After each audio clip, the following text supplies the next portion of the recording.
Fat Tony Salerno, boss of the Genovese family, guy I knew pretty well, met him several times. He sends for me one day, and I was a capo in the Colombo family, but when a boss from another family sends for you, you go. So I put it on record with my boss. Tony wants to see me, and I go see him. He had a club in Harlem, a social club. And I don't know if you know who Fat Tony was. He was about 5'6", 5'7", short guy, a little bit, chubby, I would say. Smoked a cigar, always wore a fedora, right out of Central Casting, right?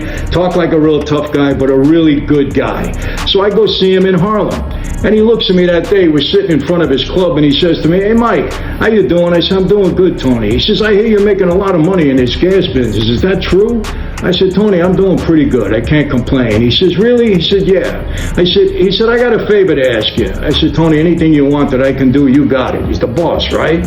He said, "I got these 5 mamalukes around me. They can't earn 5 cents. He says, "You do me a favor, you give them a job for me?" I said, "Sure, Tony, no problem." He said, "Well, what will they do?" I said, "Well, I have a bunch of gas stations. Maybe I'll put them in charge of a gas station. They'll operate it and they'll run it for me. I'll tell them what to do and how to operate for me."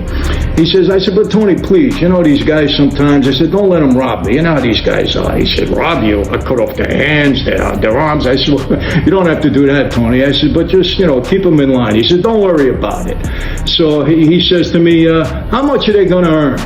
So now I'm thinking about it, Tony, the boss, I don't want to insult him. I want to make sure I say the right thing. I said, "Tony, how about I give him $1,500 in cash a week? Will that make you happy? That satisfy you?"